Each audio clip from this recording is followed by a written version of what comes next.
This story is titled, They Claimed I Wasn't Their Dad, so I stopped acting like one, took my truck and left, but now they're desperate to get me back. Hey everyone! Before we jump into today's video, I need your help. We've noticed the channel is losing some traction, and subscribing is one of the best ways you can support us. It's quick, free, and it helps us keep bringing you awesome content. Your support means the world. Let's keep this channel growing together. Thanks so much. Now let's start the video. Alright Reddit, never thought I'd be typing this out, but after spending the last 3 hours reading posts about stepdads getting screwed over, I figured maybe sharing my story might help some other poor bastard avoid the shit show I went through.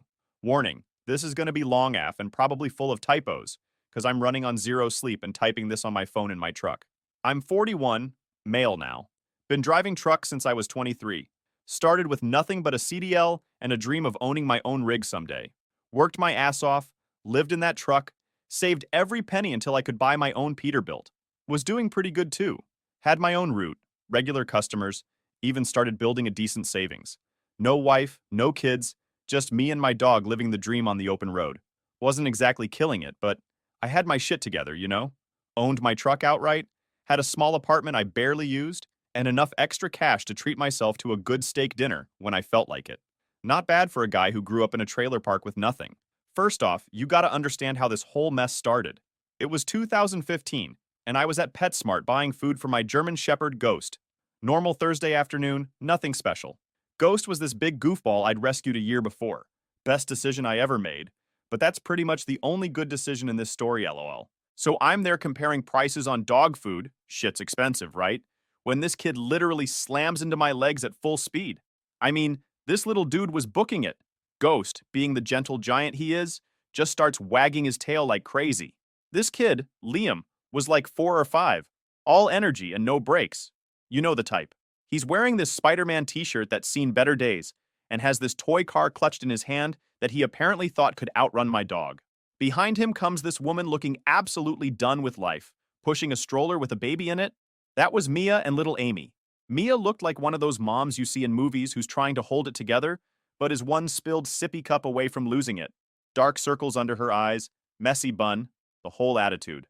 I help Liam up. Kid's still giggling because Ghost is giving him the world's sloppiest kisses, and Mia starts apologizing like crazy. I'm so sorry, he's just so hyper today. Liam apologized to the nice man, etc., etc. But I'm just laughing because honestly, it was the most excitement I'd had all week. Being a trucker means a lot of lonely hours on the road, so random kid attacks are actually a nice change of pace, LMAO. Turns out they were there because Liam was begging for a pet snake. Hell no, according to Mia. And Amy needed to look at the fishies, or she wouldn't nap. We got to talking. You know how it goes. Making small talk while a hyperactive kid tries to convince your dog to be his new best friend. That's when I noticed her Marine Corps widow pin on her purse. Didn't say anything about it at first, but man, it explained a lot. Found out later her husband James died in Afghanistan about a year before. Real hero type. Bronze Star, the whole deal. Left behind a 4-year-old boy who could barely remember him, and a baby girl who'd never know him. Now, I'm not going to sit here and pretend I didn't notice Mia was pretty. She was, but that's not what got me. It was watching her try so damn hard to keep it together. Like when Liam asked if the snake could sleep in Daddy's old room, and her voice cracked just a tiny bit when she said no. Or how she was counting out exact change for dog treats, because you could tell money was tight. Ghost sealed the deal, honestly. This dog, who usually takes forever to warm up to people, was letting Liam climb all over him like a jungle gym. Even little Amy in her stroller was giggling every time Ghost would gently lick her hand. Mia joked that it was the first time she'd seen Amy smile at a stranger in months. I did something stupid then. Offered to let them walk Ghost with me around the store, while we looked at pets they definitely weren't getting. Mia was firm on the no snake rule, and honestly, good call. Liam was over the moon, holding Ghost's leash, with me right there, obviously, and Mia actually relaxed a little. We ended up exchanging numbers. For doggy playdates, she said, half joking, but I think we both knew what was up. Looking back now, sitting in my truck with Ghost's gray muzzle on my lap, I wonder if he knew. That dog always was smarter than me. He loved those kids right away, but every time Mia came around, he'd get this look. Not growling, nothing aggressive, just watchful. Should have paid more attention to that. But you know what they say about hindsight being 20/20 and all that bullshit. Guess your dog can't protect you from your own stupid decisions, even if he tries. Anyway, those first few months after meeting Mia were, man, I don't even know how to describe them. Started with those doggy playdates we talked about. I'd bring Ghost to this little park near their apartment complex, and Liam would literally vibrate with excitement every time he saw us pull up in my truck.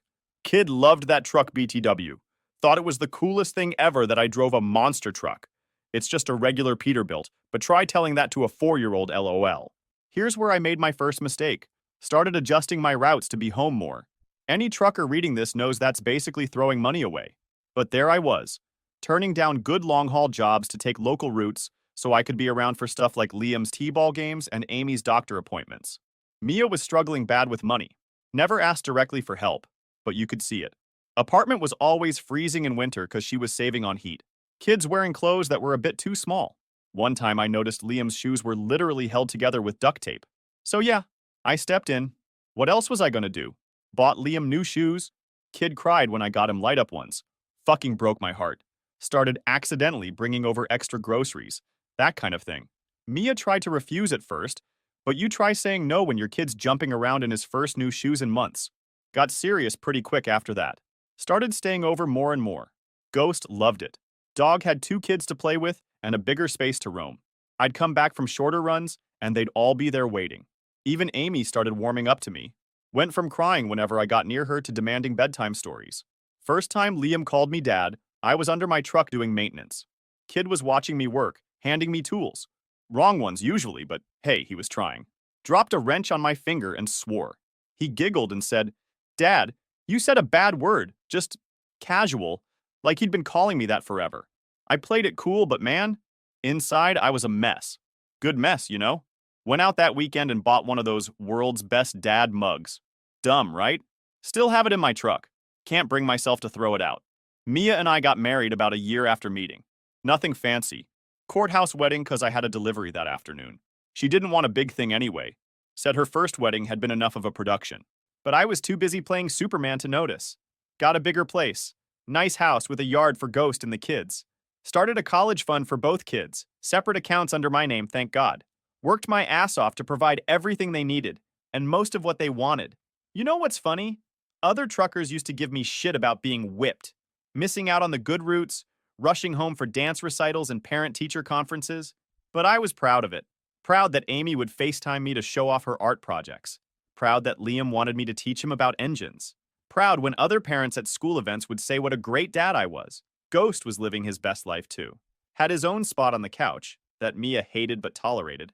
Followed the kids everywhere, even had playdates with the neighbors' dogs. But he never quite warmed up to Mia. Wouldn't growl or anything, just kept his distance. Wouldn't take treats from her.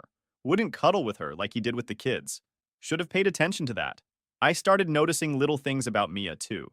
How she'd introduce me as the kid's stepdad instead of her husband. How she kept a picture of James, her late husband, on her nightstand, but wouldn't put up any photos of our wedding. How she'd talk about James to anyone who'd listen, brave Marine, hero, perfect father, but would change the subject if anyone asked what I did for work. But hey, the kids seemed happy, house was paid for, and I had what I thought was a family. Ghost had his humans. I had my ready-made family. Life was good. Now, remember how I said Liam was this sweet kid who thought my truck was the coolest thing ever? Yeah, well, teenagers are a whole different ballgame.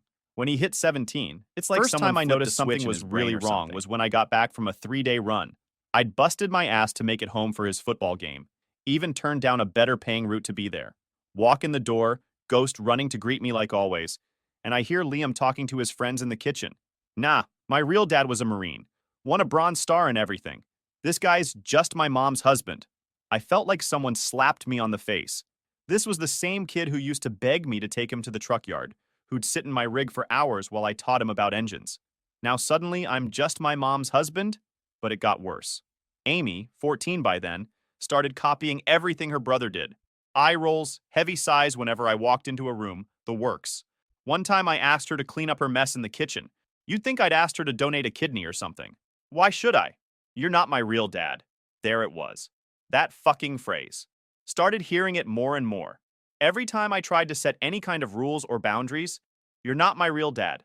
Every time I tried to help with homework or give advice, "You're not my real dad." I started to feel like it was their new favorite song or something. And Mia, she just checked out. Always on her phone, always too busy to deal with it. One time, I actually heard her on the phone with her friend, laughing about how the kids were just going through a phase and how they obviously missed their real father. Real father? They don't even remember him. Like I hadn't been the one there for every fucking thing for the past 8 years. The worst part? I started noticing how Mia would talk about me to her friends. Oh, he's on the road a lot. Or he drives trucks, always said in this apologetic tone, like she was embarrassed. Meanwhile, she'd talk about James, dead husband, like he hung the moon. James was a war hero, and James would have wanted this and that. Even started affecting my relationship with Ghost. Used to be, he'd sleep in the kids' room sometimes. They'd fight over who got him each night. Now they'd push him away, say their friends were coming over, and they didn't want dog hair everywhere. Only time they paid attention to him was when they needed something from me. Amazing how they'd suddenly become dog lovers when they wanted money or favors.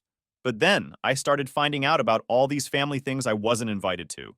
Mia's family reunions, school events, even just dinners out. They'd wait until I was on a run, then go do family stuff without me. Would see the pictures on Mia's Facebook later, them all smiling, having fun, being a real family while I was out earning the money that paid for it all. One night, I confronted Mia about it. She just looked at me with this pity, like I was some dumb truck driver who didn't understand how things worked. They're teenagers, they need space. And you're gone so much anyway. Yeah, gone busting my ass to pay for their private school, their phones, their cars, because apparently my truck wasn't good enough for them to be seen in anymore. Gone working extra routes to afford the lifestyle they'd gotten used to. It was like watching something rot from the inside out. On the surface, everything looked fine. Nice house, nice cars, kids in good schools. But underneath, it was all going to shit. Ghost knew. He'd started doing this thing where he'd put his head on my lap whenever I was home, just staring at me with those knowing dog eyes, like he was trying to tell me something. But I wasn't ready to listen yet. But then, things went from bad to worse. Like, my tools would go missing from the garage. Not just misplaced, straight up gone. Liam used to help me maintain my truck, knew exactly which tools I needed most. Funny how those were always the ones that disappeared. Then my truck started having issues. Nothing major at first. Scratch here, dent there. Could have been anything, right? But then one morning, I came out to find my fuel tank cap unscrewed. Not loose, completely unscrewed and sitting on top. Anyone who knows trucks knows how dangerous that could have been if I hadn't caught it. So I installed a security camera in the yard after that. Guess what I saw on the footage? Our precious boy Liam, 2 a.m., messing with my truck. When I showed Mia the video, you know what she said? Well, maybe if you were home more, he wouldn't act out like this. Yeah, that's when I started keeping receipts for everything. Every repair, every replacement tool, every single thing I paid for. My lawyer says that turned out to be the smartest thing I could have done. But here's where it really went sideways. Amy, my little girl who used to beg for bedtime stories, she started dating this college guy. Tim or Tom or whatever. Real piece of work. Trust fund baby type who drove a BMW his daddy bought him. Didn't think much of it at first. Not my business who she dates, right? Then I noticed she's not wearing the necklace I got her for her 16th birthday anymore. The one she swore she'd never take off. Found out later she told her friends it was embarrassing because it came from a truck stop. It was from Tiffany's, by the way. Worked overtime for 2 months to afford it. One night, I'm at home between routes, and I hear Amy and Mia talking in the kitchen. Amy's going on about how Tom's family has this big Christmas party coming up. Really fancy affair. Mom, what do I tell them about Dad?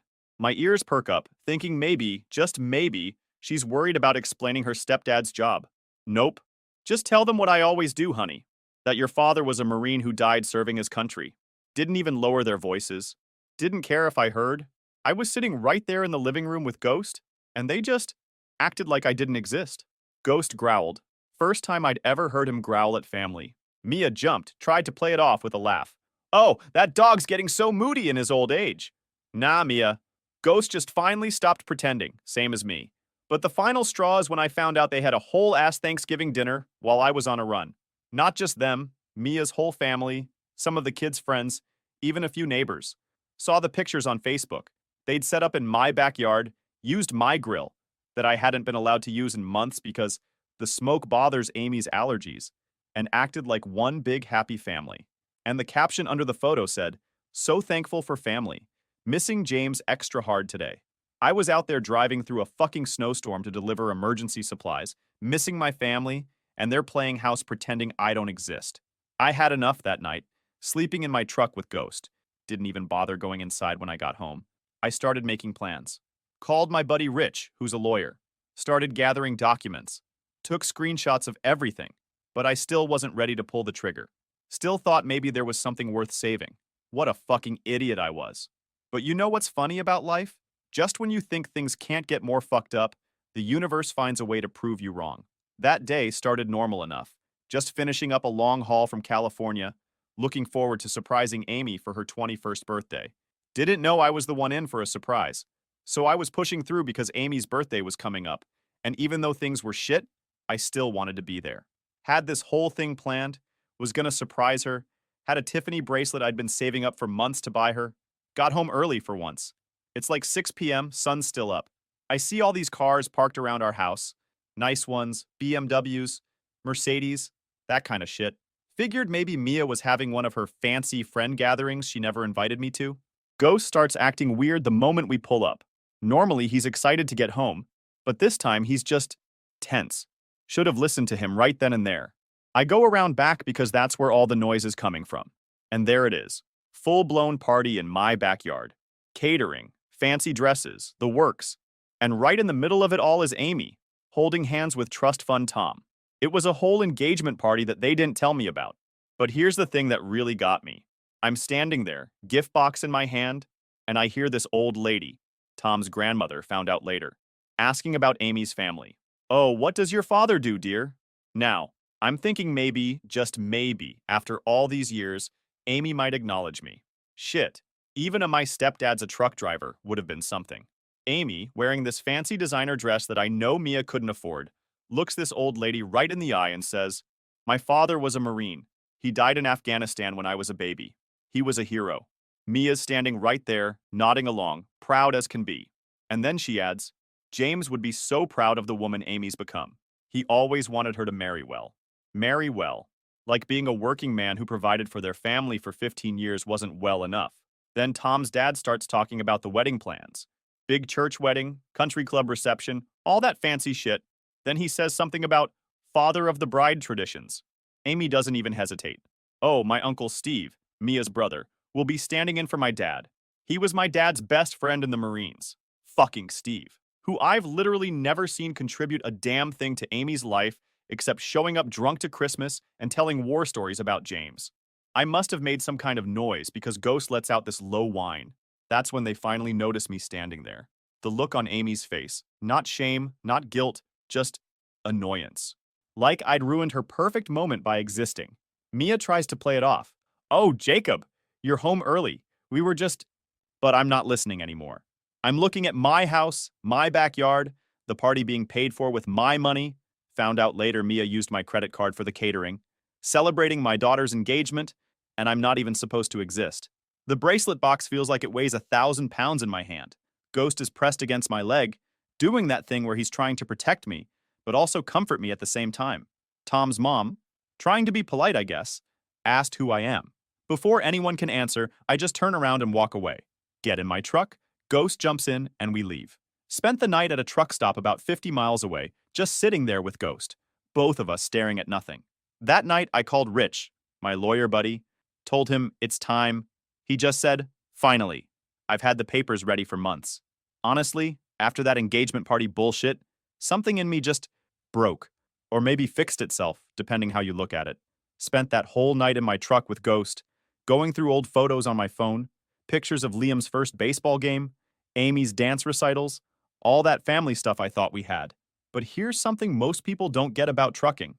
It's not just some dude driving a big rig down the highway. It's a fucking business. Contracts, accounts, assets, the whole 9 yards. And while Mia and the kids were busy looking down their noses at the simple trucker, I was running that business like a goddamn CEO. That house they were living in my name. The cars they drove, my name. The credit cards Mia used to pay for that fancy engagement party, all in my name. Even the utilities were under my company's name because of some tax thing Rich set up years ago. But I played it cool, kept driving my routes, kept paying the bills, kept acting like nothing was wrong. Even sat through dinner one night where Amy and Mia were talking about wedding venues that cost more than my first truck. Just nodded along, playing the dumb trucker they thought I was. Meanwhile, Rich and I went through everything. Bank statements, property titles, credit card bills, all of it. Found some interesting shit too. Like how Mia had been writing checks to her brother Steve, you know, the stand-in dad, from my business account. Or how Liam had been using my credit card to buy parts for his car that somehow ended up on his friend's ride. The best part? Mia never signed any prenup, but she also never put her name on anything important. She thought not taking my last name meant she was keeping her independence or some shit. Actually meant she had no legal claim to my assets. Rich laughed his ass off when he realized that. You know what really gets me, though? While all this is going down, they're still acting like I'm the bad guy. Liam's still messing with my truck. Caught him on camera again, trying to sugar the gas tank this time. Amy's still playing the poor, fatherless bride card to Tom's family. And Mia's still running her mouth to anyone who'll listen about how her first husband was such a hero. One night, I'm sitting in my study doing paperwork, running my own fleet now. Got 2 other drivers working for me. And I hear them in the kitchen. They're laughing about something, and Mia goes, "Well, at least the wedding will be paid for." It's not like he knows how to hide money. He's just a trucker. Ghost, who'd basically moved into my study with me at this point, looks up at me like, "You hearing this shit, Dad?" I just patted his head and kept working on transfer paperwork with Rich. What they didn't know is that I'd been moving money around for months. Legal-like, all above board. Rich made sure of that. But strategic. Setting up new accounts, redirecting business income, canceling credit cards, and creating new ones they didn't know about. Even started a whole new LLC for my growing fleet. The day everything was ready, I took Ghost for a long walk. Had to think about what I was about to do. Wasn't just about revenge. It was about taking back what was mine.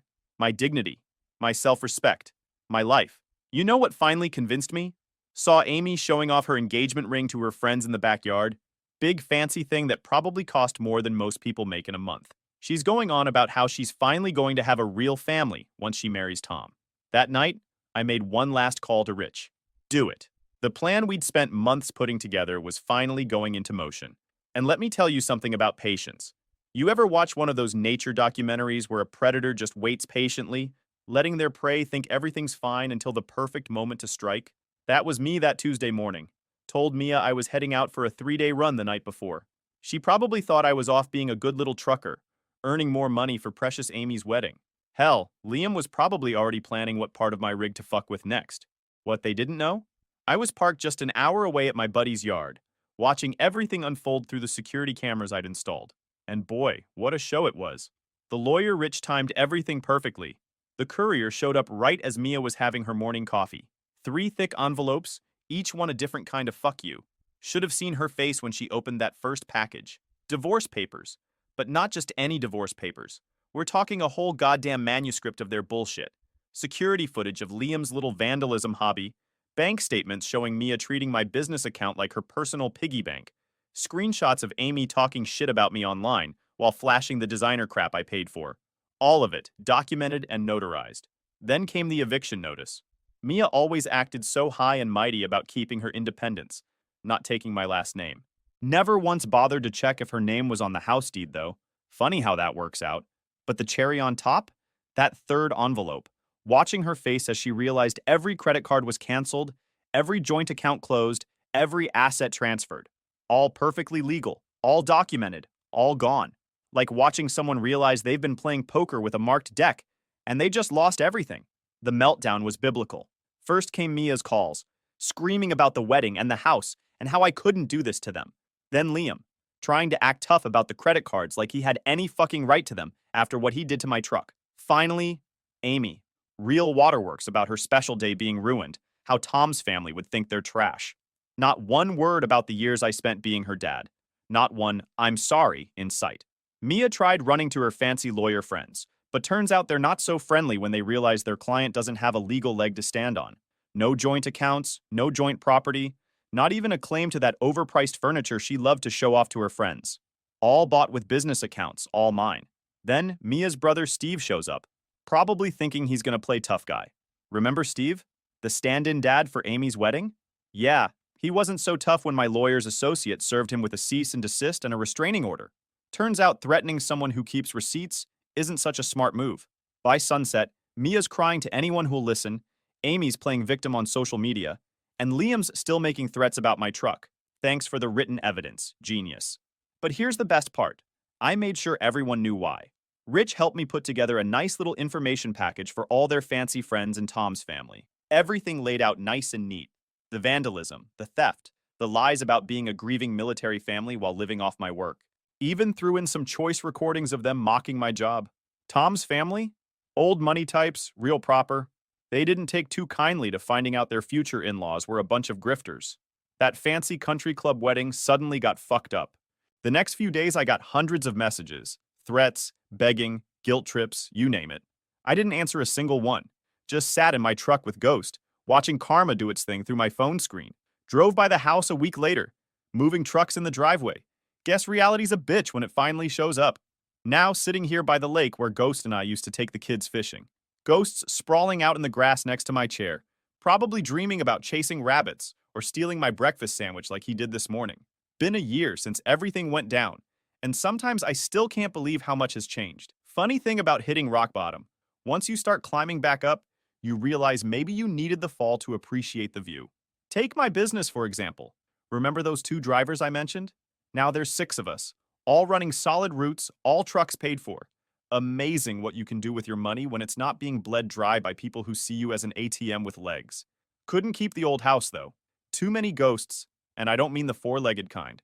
Found a smaller place near my truck yard instead. Got a big fenced yard where he can run, a garage where I can work on my trucks in peace, and most importantly, no drama walking through the door every night. People keep asking me about them. Guess everyone loves a good train wreck, right?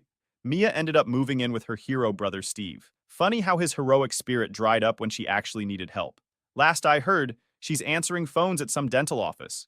Turns out, just a trucker wasn't such a bad provider after all. Liam's working at his uncle's tire shop now. College wasn't so appealing once daddy's money stopped flowing. Kind of ironic, kid who thought manual labor was beneath him is now changing tires for a living. Life's got a sense of humor, I'll give it that. And Amy? That fairy tale wedding crashed and burned. Trust fund.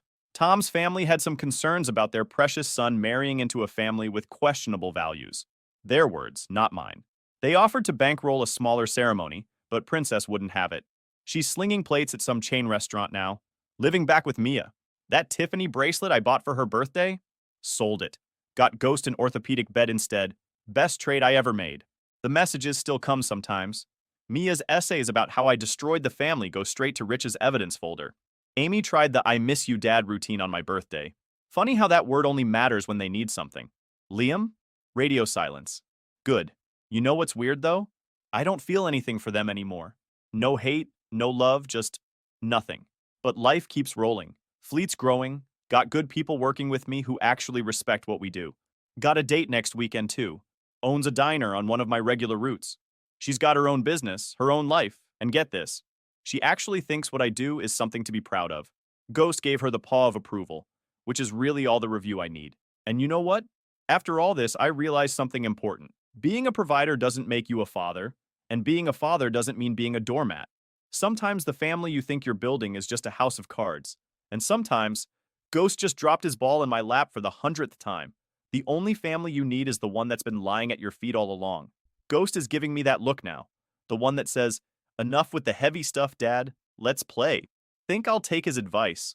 After all, he's been right about everything else. Edit 1. Ghost says thanks for all the love. He's currently snoring in his fancy new bed, living his best life. Final edit. To everyone fighting their own battles, it gets better.